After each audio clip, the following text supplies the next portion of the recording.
lama keputusan Mendagri tentang kesepakatan dua gubernur yang pada waktu itu ditandatangani oleh Raja Inal Siregar, Gubernur Sumatera Utara, yang menyepakati bahwa 4 pulau itu masuk ke dalam wilayah Aceh, Pak.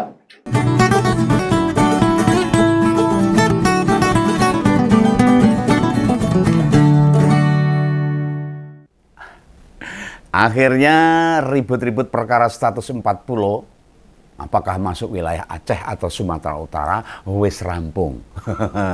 Dan kalau berdasarkan penjelasan Pak Dasko yang ikut di pertemuan antara dua gubernur itu, ada Mendagri sama Mensesnek. Nah ini kedah cetha oleh-oleh ini. Daerah yang dibahas ini, yang secara yuridis genah banget ada di mana. Pertinya ini secara kesejarahannya, historisnya itu didukung dengan bukti autentik atau keberadaan dokumen. Kok bisa Mendagri sempat memutuskan masuk wilayah Sumatera Utara? Ada apa ini? Lo yang kayak ginian otomatis kebikin rakyat jadi bertakon-takon. No. Jadi Pak Tito Karnavian ini statusnya menteri apa perwakilannya Pak Jokowi di kabinet. Ya pasti viewers ada yang nyelemong nih. Loh kok Pak Begawan sih ngubung-ngubungnya kok ngono toh. Perkara kayak gini kok sama Pak Jokowi hubungannya ngendi. Lah iya no. Ini mergo kepeksa, kepepet alias tidak mau menghubungkan, namun faktanya berhubungan.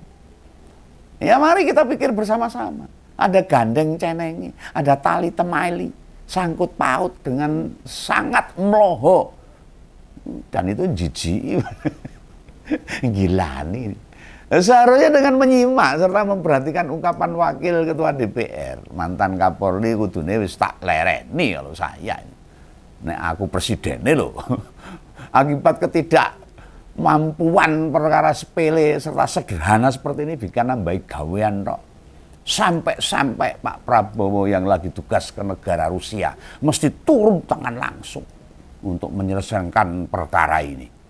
Lo kan buat memutuskan masalah ini sampai harus video call bareng lo. Mbok kira neng Rusia Pak Prabowo mah dolan lo. Main ski sama Pak Putin apa gimana itu. Atau mau ngasih strategi perang apa piye biar menang pertempuran sama Ukraina. Kan ya ndak. Om Begawan sendiri sedari awal ngerteni masalah kayak ginian wis nebak atau memprediksi nih. Bila dokumen pendukung tentang keabsahan status 40 pasti masuk di provinsi Nanggro Aceh Darussalam. Oh, pasti. Lah kok iso-isone Pak Mendagri ini sembrono lancang nih kalau buat saya ini. Loh Mas Bobi sebagai gubernur Sumatera Utara juga terlihat kayak merasa publik benar-benar jadi tajam pada dirinya. Sehingga dia sempat menawarkan agar 4 pulau ini dikelola bersama. Loh piye kok dikelola bersama? Ya ndak iso to bong-bong.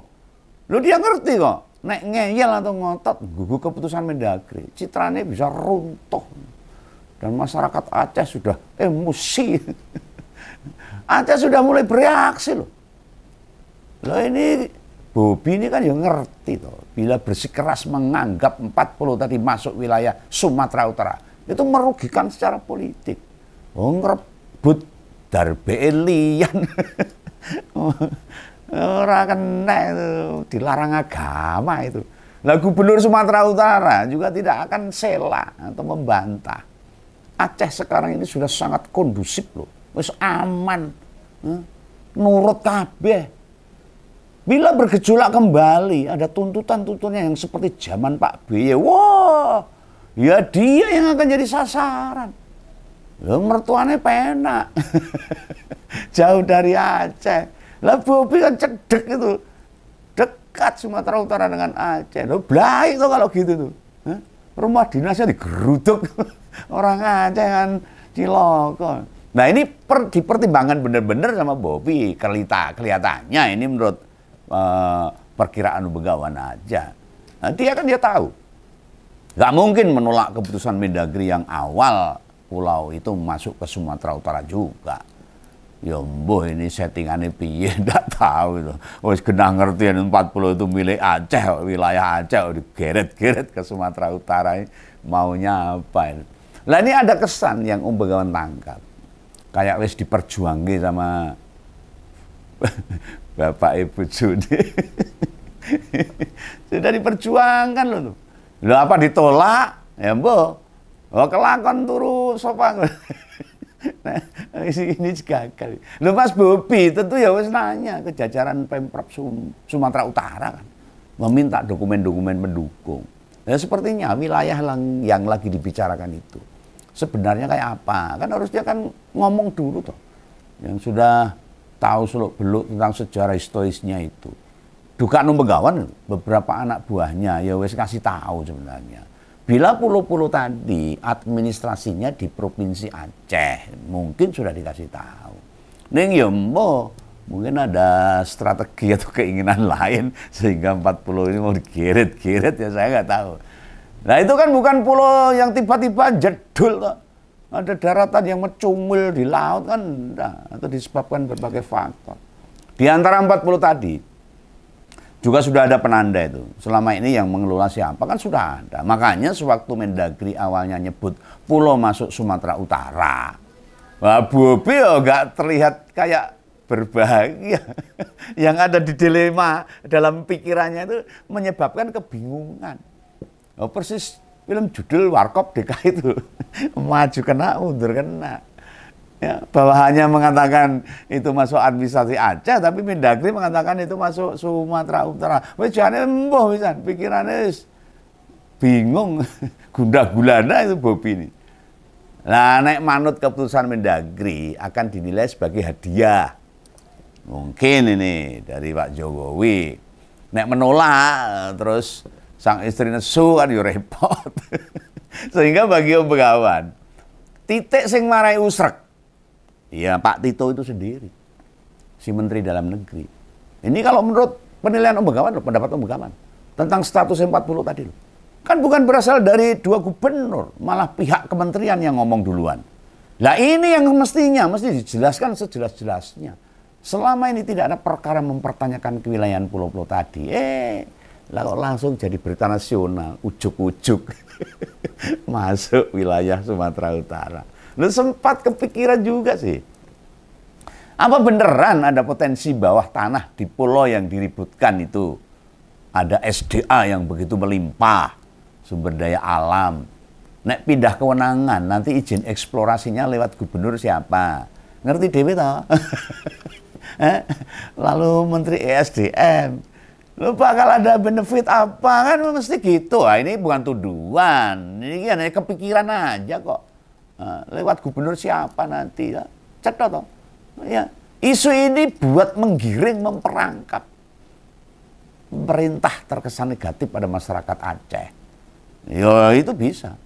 Pak Prabowo dikira lebih pro ke rezim sebelumnya. Nah rakyat Aceh jadi marah ke presiden. Ini berarti seakan-akan mengadu. Diadu antara warga masyarakat Aceh dengan Pak Prabowo. Kan bahaya ini. Siapa yang mengadu? Ya pikir sendiri. Dengan kejadian seperti ini. Loh apa alasannya? Atau ngene wae lah. Ini saya Om Begawan mau kasih beberapa pendapat. Yang bikin bekas Kapolri zaman Jokowi, presiden waktu itu, buat ngebahas teh aja. Itu munculnya sama ngendi itu. Pertama kali munculnya seperti dari mana itu kok tiba-tiba 40 itu masuk Sumatera Utara. Sebelumnya kan dadak ngetuprus. Sok bijak kan petingsing sampai berbusa-busa lo bilangin tuh. Pulau-pulau kecil jadi bagian administratifnya Sumatera Utara. Wah, bulat-bulat. Yang paling wangel tak terima itu. Yang diajukan itu loh, buat memutuskan tuh. Bila wilayah yang lagi dirembuk, dilebok neneng ke Sumatera Utara itu hanya perkara kedekatan geografis, jarak. Jadi pulau-pulau itu jaraknya dari Sumatera Utara dari Tapanuli itu lebih dekat daripada Aceh. Lah ya enggak bisa gitu. Sejarah itu ya Pak ini. Ini jadi Mendagri kelas apa? Loh, secara logika manajemen memperlihatkan dia tidak paham aspek-aspek krusial kewilayahan. Dan banyaknya publik yang menduga hal ini jadi menarik. Masalahnya Gubernur Sumatera Utara itu menantu Jokowi yang dekat dengan Pak Tito sebagai Mendagri. Bos lamanya Mendagri kan itu. Sulit menutupi ini, sulit. Status wilayah pulau dilepaskan antara Bobi Jokowi sama Mendagri. Sangat sulit. Kalau pulau itu ditarik ke Sumatera Utara, gubernurnya Bobi, dan tidak ada hubungannya Jokowi dan Mendagri, sangat sulit. Ini bukan tuduhan, bukan itu bukan sesuatu yang menuduh itu. Ini kan sebuah opini, pendapat masyarakat. Ngiro-ngiro seperti itu. Ibarat tali, ini bukan tali rafia loh. ada benang merahnya. Tidak pula benang jahit, apalagi karet ST yang gampang putus. Enggak. Ini pasti masyarakat punya pikiran ke sana. Faktor keeratan status 40 yang masuk ke Sumatera Utara, sekuat tali pancing laut, kabel baja, jembatan kuat banget itu. Nah, biar agak tersamarkan, mesti di tingkat provinsi masuk Sumatera Utara. Namun di tingkat daerah, pulau-pulau tadi administrasinya di Kabupaten Tapanuli Tengah. Loh, memang kenapa dengan Tapanuli Tengah? Soalnya Bupati ini itu orang PDIP. Itu Pak Masinton Pasaribu. Ini semacam kamuflase saja, menyamarkan, mengoracetokan itu. Bahasa Jawanya itu rodok blawur sithik. Biar arahnya tidak jadi urusan Bobi. Biar jadi urusannya Pak Masinton Pasaribu sebagai Bupati di Tapanuli. Ada juga yang bilang tuh, walaupun 40 itu gak terlalu besar, neng di dalam tanahnya itu mengandung unsur tambang. Nah, SDA lagi dong, ngeri juga itu. Dan harus divalidasi. Apa beneran ada nikel, gas bumi, atau kekayaan alam lainnya? Apa enggaknya ya, yang bisa tak jamin di kawasan pulau kecil tadi, yang jelas tidak ada tambang cap jikya. Tahu cap jikya itu. Itu permainan judi ala Jawa Tengah itu. Apalagi statusnya masuk Pemprov Aceh, kan kena haram. Nah, anak cap jikya. Loh, andai administrasinya ikut Aceh, itu ya harusnya kita harus tahu, harus paham. Nah, yang Om Begawan paparkan ini sekaligus membantah banyak media mainstream yang mengutip bila Pak Prabowo yang memutuskan bila pulau-pulau itu masuk Aceh. Tapi sama Pak Dasko dengan gamblang kan disampaikan. Bila waktu ditelusuri, ada dokumen lama di mana Gubernur Sumatera Utara saat itu, Pak Raja Arinal Siregar, turut menyepakati bila kawasan tadi itu menjadi bagian administrasi Provinsi Aceh, Nang Darussalam. Kan jelas cetok itu. Kenapa itu tidak diungkapkan dari awal? Dan Pak Menteri kenapa itu tidak bisa diketahui? Itu. Dan dokumen yang diceritakan Bung Dasko Supmi Ahmad ada di Kemendagri loh padahal. Nah terus wingi-wingi Pak Tito itu ngerembok apa sampai ngeluarin Kep Mendagri, keputusan Menteri Dalam Negeri, 40 masuk Aceh, kuwi dasare apa? Masa iya hanya disebabkan kedekatan geografis semata dengan Tapanuli? Ibarat seorang remaja memutuskan bepergian ke tempat jauh, sengaja naik sepeda ontel, padahal ada kendaraan. Kan nggak masuk Nurul ini, nalar itu. Jian tenan ini ya. Reko-reko para tangan-tangan panjang Pak Jokowi nak wis duwe kepentingan mau buat dihentikan. Nah peristiwa ini mengingatkan kita waktu wakil presiden sekarang ngejabat wali kota, para menteri dan dirut BUMN zaman semono itu pada bergantian datang lontorin ratusan miliar tuh buat bantu bangun Solo. Ya seneng masyarakat Solo. Sekarang wali kotanya tele-tele. Iya sekarang itu. Mas Respati itu katanya tele-tele, bingung ora iso apa-apa. Nambali dalan no, saya jalan-jalan di Solo, jalan Tambali. Hanya itu aja. Nggak ada program yang spektakuler. Nah, duitnya siapa? Menteri nyedak wegah. Lo argumentasi Pak Tito yang sebelumnya memutuskan 40 masuk Sumatera Utara, otomatis dibatalkan.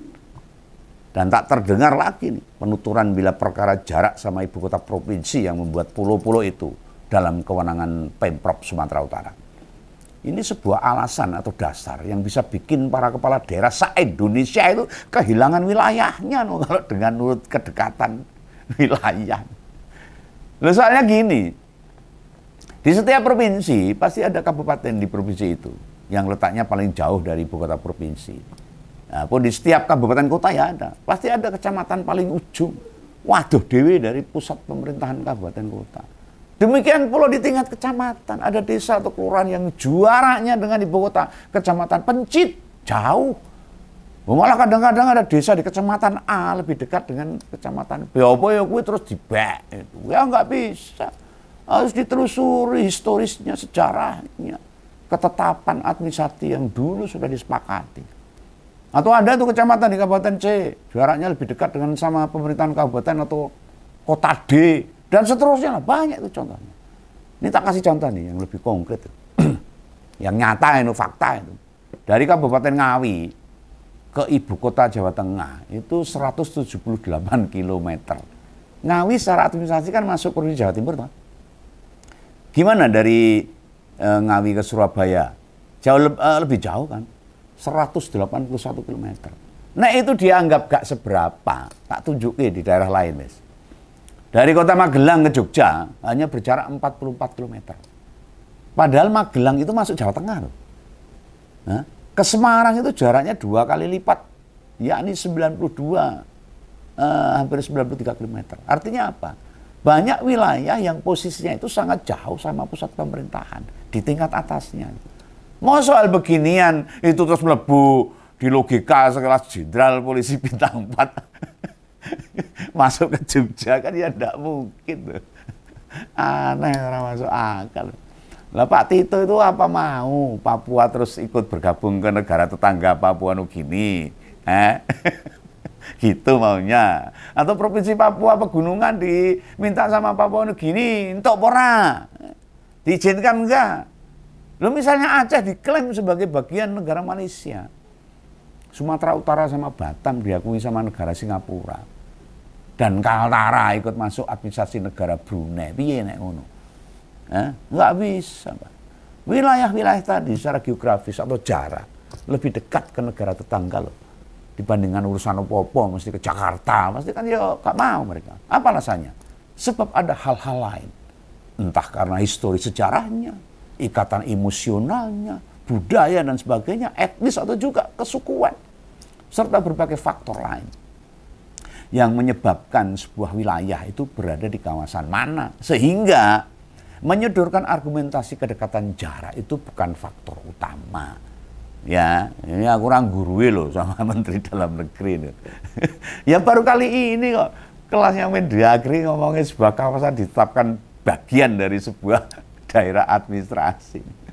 Lah kok dasarnya kedekatan geografis. Lah kenapa pada saat awal masalah ini timbul? Dokumen-dokumen yang ada di kantor Kemendagri nggak dibongkar-bongkar, nggak dipelajari dulu, kan banyak staf di sana itu. Perintahkan staf itu tuh mempelajari masalah pulau-pulau itu antara Aceh dengan Sumatera Utara itu sebenarnya sejarahnya gimana, kan ada. Lalu buktinya dari cerita Pak Dasko, ada dokumen lama yang ditemukan. Nah dokumen tersebut menyatakan tegas 40 di area administrasi Aceh. Clear. Loh apa di Kemendagri Pak Tito gak sempat nanya bawahan. Mau jujur atau neng kantor. Lo perintah lah pada bawahan buat menelusuri dokumen terkait. Orang domanut aja. Atau Pak Menteri memang sengaja nggak meminta bawahan. Atau disengaja ini untuk tidak melibatkan bawahan atau tidak mau ada dokumen-dokumen, tidak punya alasan dokumen. Pokoknya ngono. Apa gitu? Sakar PDW. Harusnya kan buat melacak catatan atau legalitas yang pada zaman sebelumnya sudah pernah diputuskan atau belum. Loh apa langkah begitu? Ya gak ada dalam benak Pak Tito sehingga muncul geger lagi. Ijazah rung rampung, Raja 4 rung rampung, muncul 40 lagi. Dan yang mesti dipahami, Provinsi Aceh serta Sumatera Utara itu bukan daerah otonom baru loh. Sehingga kawasan-kawasan yang berada di bawahnya itu mesti ditata ulang. Ya Randra. 2 provinsi yang sudah lama terbentuk itu. Sehingga nggak perlu pembahasan. Kabupaten, kota, atau pulau-pulau apa saja yang masuk di administrasi mereka. Wes rampung. Wes jelas. Ini pasti bukan soal administrasi. Tapi ada faktor lain yang melatar belakanginya. Kenapa? 40 ini diseret-seret masuk wilayah Sumatera Utara. Ini enggak tuduhan loh. Oh, ini pendapat. Dan boleh mencurigai, itu boleh. Oh, sekarang kita tahu pejabat-pejabat Indonesia kayak apa. Loh, faktor apakah itu? Tadi sudah tak singgung. Nek ngompol sih rumudeng. Monggo diulang lagi dari awal. Sebelum tak akhiri ini. Kami menyatakan sangat mendalam duka, turut prihatin atas kejadian yang menimpa dua adik Bung Bahar bin Smith. Adik perempuannya dicabuli, sedang adik laki-lakinya yang mengunangi pencabulan dan berusaha melawan pelaku malah dianiaya. Ini sesuatu yang harus dihentikan. Pelakunya sudah ditangkap polisi. Oke lah, yang sabar ya, Bung Bahar Smith. Semoga para pelaku bisa dikenakan hukuman yang setimpal. Dan semoga tidak jadi berita yang tidak mengenakan seperti 4 pulau milik Aceh yang akan diserahkan ke Sumatera Utara. Oke, ini pendapat Bukawan, semoga bisa menjadi bahan-bahan bagi masyarakat yang nonton Ngompol di episode ini. Salam Bukawan, salam Ngompol, jangan lupa subscribe.